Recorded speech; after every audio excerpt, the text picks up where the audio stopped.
নবম দশম শ্রেণীর প্রিয় শিক্ষার্থী বন্ধুরা, আজকে তোমাদের সামনে ইংলিশ সেকেন্ড পার্ট নেরেশন নিয়ে আলোচনা করব। প্রথম পর্বে আমরা কিছু অংশ শিখেছি, আজকের পর্বে আমরা কিছু অংশ শিখব। তো আজকে নেরেশনের যে অংশটা নিয়ে আলোচনা করব সেটি হল রুলস। রুল নাম্বার 1, যে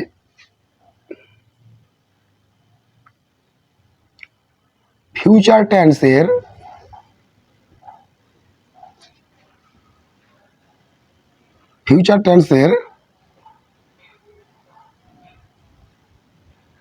শ্যাল, উইল,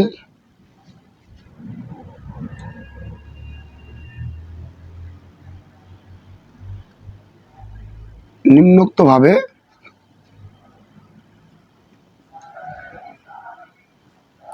পরিবর্তিত হয়। এখানে আমি লিখছি ফিউচার টেন্সের শ্যাল উইল নিম্নোক্তভাবে পরিবর্তিত হয় এবং ক্যান, কুড,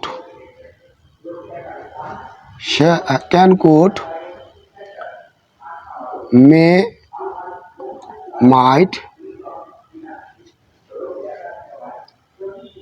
এর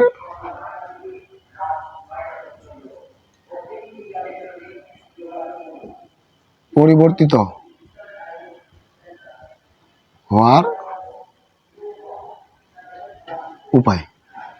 তো এখানে আমি কি লিখছি, এখানে লিখছি আমি যে ফিউচার টেন্স এর শ্যাল উইল, ফিউচার টেন্সের মধ্যে যে শ্যাল উইল রয়েছে সেই শ্যাল উইল নিম্নোক্তভাবে পরিবর্তিত হয় এবং ক্যান, কুড, মে, মাইট এর পরিবর্তিত হওয়ার উপায়। যেমন যদি শ্যাল থাকে তাহলে এটা পরিবর্তিত কী হবে? শুড। যদি উইল থাকে তাহলে পরিবর্তিত হবে উড। যদি ক্যান থাকে তাহলে পরিবর্তিত হবে কুড। যদি মে থাকে তাহলে পরিবর্তিত হবে মাইট। আর যদি কুড বা মাইট থাকে তাহলে কুড বা মাইট বসে। এই ওয়ার্ডগুলো এইভাবে পরিবর্তিত হবে। তো কি, শ্যাল থাকলে হবে শুড, উইল থাকলে হবে উড, ক্যান থাকলে কুড, মে থাকলে মাইট, কুড মাইট থাকলে কুড মাইটেই হবে। যেমন আমরা যদি উদাহরণের সাথে বোঝার চেষ্টা করি, যেমন Atif said I shall play cricket. কি বলছে এখানে, যে আতিফ বলল আই শ্যাল প্লে ক্রিকেট, আমি ক্রিকেট খেলবো। তো এটাকে যদি আমরা ডাইরেক্ট থেকে ইনডাইরেক্ট করি তাহলে অ্যাট ফার্স্টে আমাদের লক্ষ্য রাখতে হবে যে রিপোর্টিং ভার্বটিকে আছে সেট, যেটা পাস্ট টেন্স। তো রিপোর্টিং ভার্বটি পাস্ট টেন্স হলে আমাদের যে reported speech I shall play cricket, এটার টেন্স পরিবর্তিত, আমরা এটা জানি। কিন্তু এখানে আমরা দেখছি রিপোর্টিং ভার্বে কিন্তু কি রয়েছে, শ্যাল রয়েছে। তো আমাদের এই অনুযায়ী পড়তে হবে, শুড বসবে। তাহলে আতিফ said that। আচ্ছা, আমাদের পার্সন পরিবর্তনের নিয়ম কি? ফার্স্ট পার্সন রিপোর্টিং ভার্বের সাবজেক্টের সাথে পরিবর্তিত হবে। তাহলে আতিফ যেহেতু থার্ড পার্সন, তাহলে হবে কি এখানে হি। তো এখানে শ্যাল থাকলে শুড হয়, কিন্তু এখানে হিটাও কি থার্ড পার্সন, যার কারণে এখানে বসাবো would. He would play cricket. এই হলো আমাদের রুলসের উদাহরণ।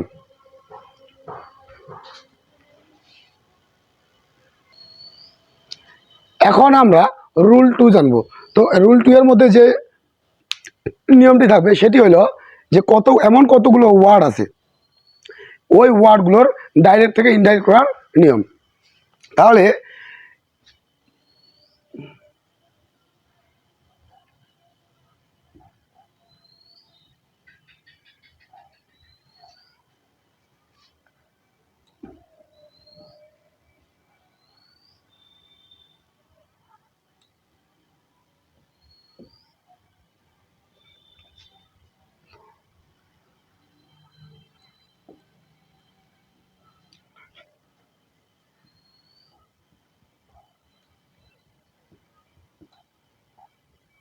কতকগুলো ওয়ার্ড নিম্নোক্তভাবে ডাইরেক্ট থেকে ইনডাইরেক্ট করতে হয়। যেমন দিস থাকলে হবে দ্যাট, দিস থাকলে হবে দোস, নাও থাকলে দেন, এগো থাকলে বিফোর, কাম থাকলে গো, টু নাইট থাকলে হবে দ্যাট নাইট, টুডে থাকলে হবে দ্যাট ডে, টুমোরো থাকলে হবে দ্য নেক্সট ডে, টুমোরো থাকলে কি হবে দ্য নেক্সট ডে, স্টারডে থাকলে হবে দ্য প্রিভিয়াস ডে, দাস থাকলে হবে সো, দিস ইয়ার থাকলে হবে দ্যাট ইয়ার, নেক্সট উইক থাকলে হবে দ্য ফলোয়িং উইক। এই হলো আমাদের রুল 2। তো আমরা যদি এখন এই রুল 2 এর উদাহরণের মাধ্যমে বোঝার চেষ্টা করি, তাহলে কি হবে, আমরা একটু উদাহরণের মাধ্যমে করি।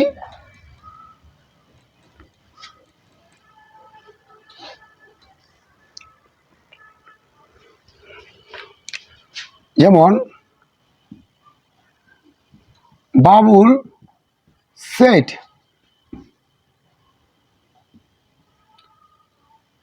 I was ill yesterday। এখানে আমি যে উদাহরণটা লিখছি সেটা হলো কি, Babul said I was ill yesterday। Babul বলল আমি গতকাল অসুস্থ ছিলাম।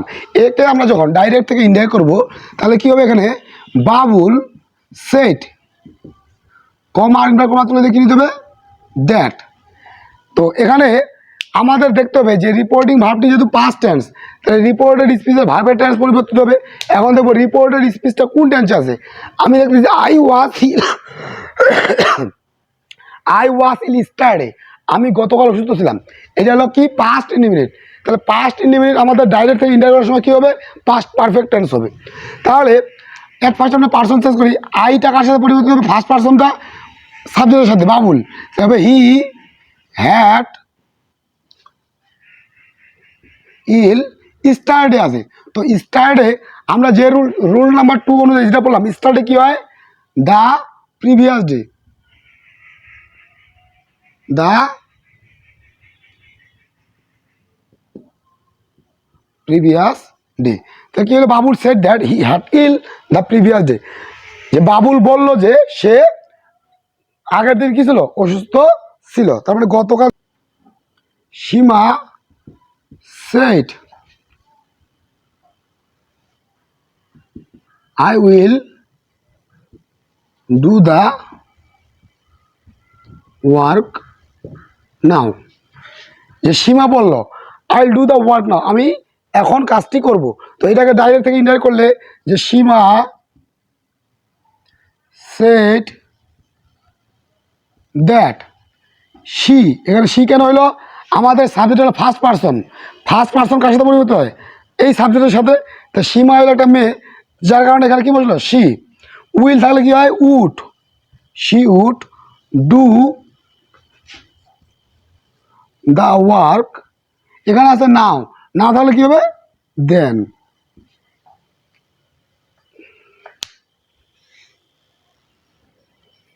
এখন আমরা রুল 3 নিয়ে আলোচনা করব। তো রুল 3 কি, রুল 3 সেটা হলো যে মাস্ট সাধারণত হ্যাড টুতে পরিণত হয়। মাস্ট কিসে পরিণত হবে, সাধারণত হ্যাড টুতে পরিণত হবে। যেমন Bipul said I must marry her. Bipul বলল আমি অবশ্যই তাকে কি করব, বিয়ে করব।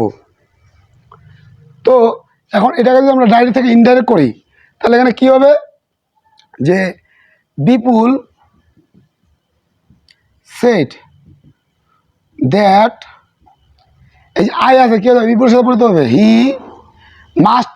মাস্ট সাধারণত, এখানে কিন্তু সাধারণত আই মাস্ট ম্যারি হার, আমি তাকে অবশ্যই বিয়ে করব।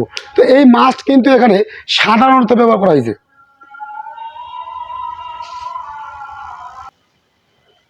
তো বিপুল সেড দ্যাট, আই থাকলে হলো হি, মাস্ট, মাস্ট সাধারণত হ্যাড টুতে পরিণত হবে। তাহলে মেরি আছে মেরি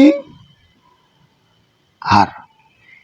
কি মাস্ট সাধারণত হ্যাড টুতে পরিণত হয়, যেমন Bipul said I must marry her, Bipul said that he had to marry her, যেহেতু এখানে মাস্টটা সাধারণত ব্যবহার করা হয়েছে, যে আসলে এটা কিন্তু কোনো বাধ্যবাধকতা বলতে ওকেই বিয়ে করতে হবে এমনটা কোনো বাধ্যবাধকতা বোঝালে না, যার কারণে এখানে হ্যাড টুতে পরিণত হইল।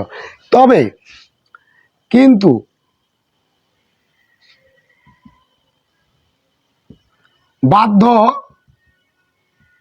বাধ্যকতা বা কর্তব্য বুঝালে মাস্ট এর কোনো পরিবর্তন হয় না।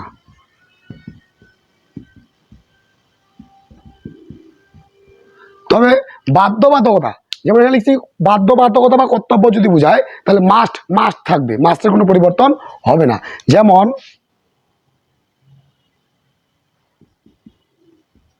Father said to his son, you must obey your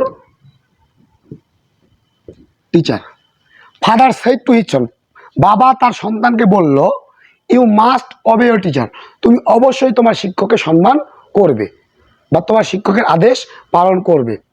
তাহলে এখানে এই যে দেখা যাচ্ছে যে এখানে এই মাস্ট কিন্তু এখানে বাধ্যবাধকতা বোঝাচ্ছে, যেহেতু এখানে বাধ্যবাধকতা বোঝাচ্ছে বা কর্তব্য বোঝাচ্ছে, তাহলে এখানে কি করতে হবে, মাস্টের কোনো পরিবর্তন হবে না। তাহলে আমরা কিভাবে ডাইরেক্ট ইনডাইরেক্ট করবো, যেমন ফাদার সেড টু এর মতো টোল্ড হিজ সন, অবজেক্ট বসলো, কমা তুলে যে দ্যাট, ইউ সেকেন্ড পার্সন, তার কার সাথে বলতে হবে, অবজেক্টের সাথে। অবজেক্টটা কি, হিজ সন, মানে এটা থার্ড পার্সন, তাহলে হবে কি, father told his son that he must আছে, মাস্টের কোনো পরিবর্তন হবে না, হি মাস্ট হবে, ইওর আছে, এখানে হবে কি, হিজ টিচার। তাহলে এই যে এখানে মাস্ট এর কোনো পরিবর্তন হলো না, যেহেতু এখানে বাধ্যবাধকতা বা কর্তব্য বোঝাচ্ছে। এ হলো আমাদের 3 নাম্বার রুলস। এখন আমরা 4 নাম্বার রুলস নিয়ে আলোচনা করব। তো আমাদের রুল 4 হলো যে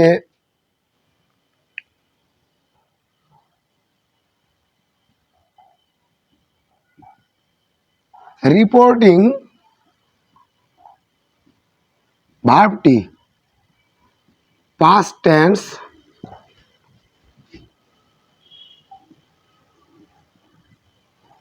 হওয়া সত্ত্বেও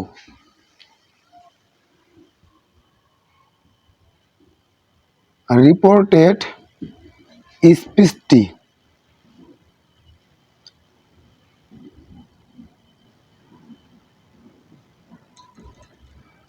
স্পিচটি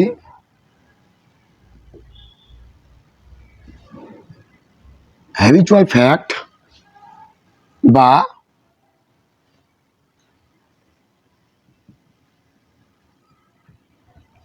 ইউনিভার্সাল ট্রুথ হয়।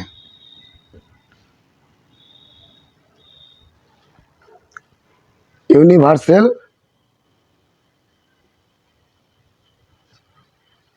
ট্রুথ হয়, তাহলে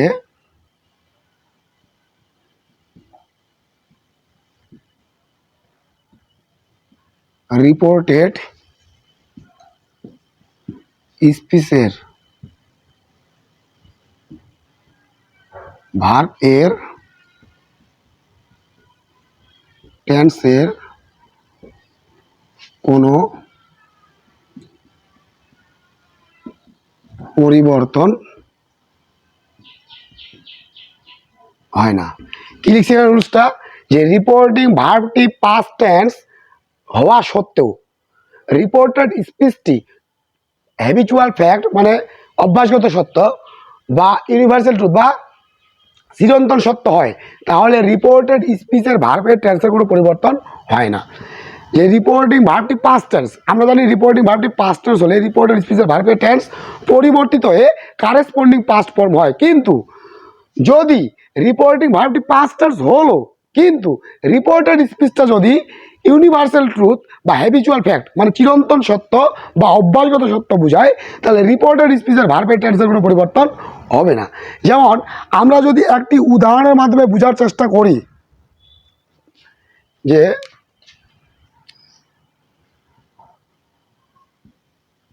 দ্য টিচার সেড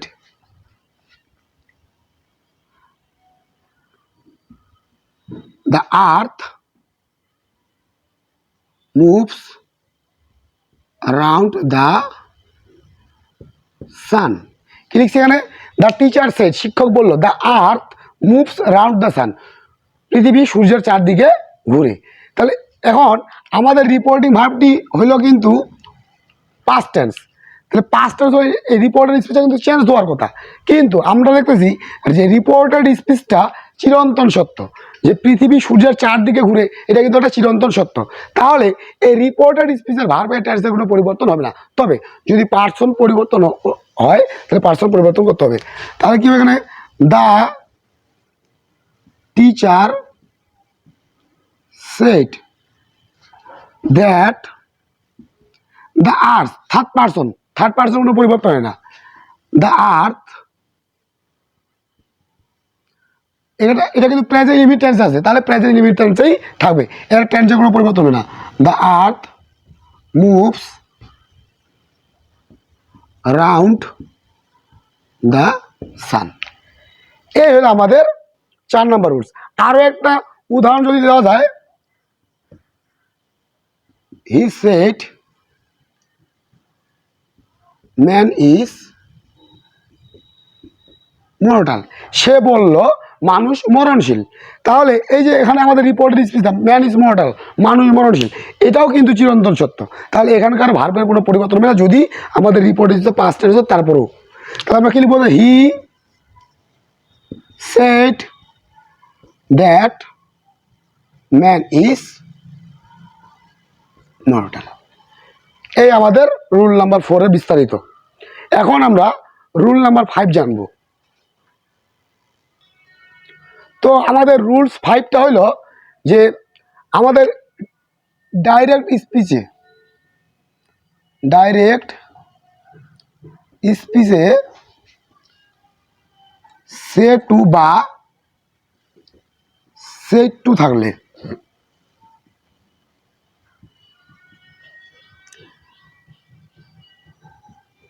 টেল অথবা টোল্ড লিখতে হয়। ওই যে আমরা বারবার সেড টু থাকলে টোল্ড লিখি, তো সে টু যদি থাকে তাহলে আমরা লিখবো টেল, আর সেড টু থাকলে আমরা লিখবো কি? টোল্ড। যেমন he said to me I have done the work। এটাকে যদি আমরা ডাইরেক্ট থেকে ইনডাইরেক্ট করি, তা আমাদের রুলস কি বলছে যে ডাইরেক্ট স্পিচে সে টু বা সেড টু থাকলে, এই যে এখানে সেড টু আছে, তাহলে সে টু বা সেড টু থাকলে আমরা টেল বা টোল্ড লিখবো। তাহলে হি টোল্ড, সেড টু এর প্রতি কি লিখলাম? টোল্ড মি, আর কমা ইনভার্ট কমা তুলতে কি নিতে হয়? That. He told me that. এখন আমাদের রিপোর্টিং ভার্বটি যেহেতু পাস্ট টেন্স, তাহলে আমাদের রিপোর্টেড স্পিচে ভার্বের টেন্স পরিবর্তিত কারেসপন্ডিং পাস্ট ফর্ম হবে। তো আমাদের রিপোর্টেড স্পিচটা কিন্তু প্রেজেন্ট পারফেক্ট টেন্স, তো প্রেজেন্ট পারফেক্ট টেন্স তাহলে কি হয়? Past perfect. পার্সনটা কি? ফার্স্ট পার্সন এই হি এর সাথে পরিবর্তিত হবে। তাহলে he had done the work. এই হলো আমাদের রুলস নাম্বার 5। তাহলে আজকের পর্বে আমাদের নেরেশন সম্পর্কে এই নিয়ে আলোচনা, পরবর্তী ক্লাসে আরও আলোচনা করব। তো যদি ভিডিওটি কারো ভালো লেগে থাকে তাহলে অবশ্যই তোমাদের আমার চ্যানেলটিকে লাইক, কমেন্ট ও সাবস্ক্রাইব করে পাশে থাকার জন্য অনুরোধ জানাচ্ছি। ভিডিওটি দেখার জন্য সকলকে অসংখ্য ধন্যবাদ।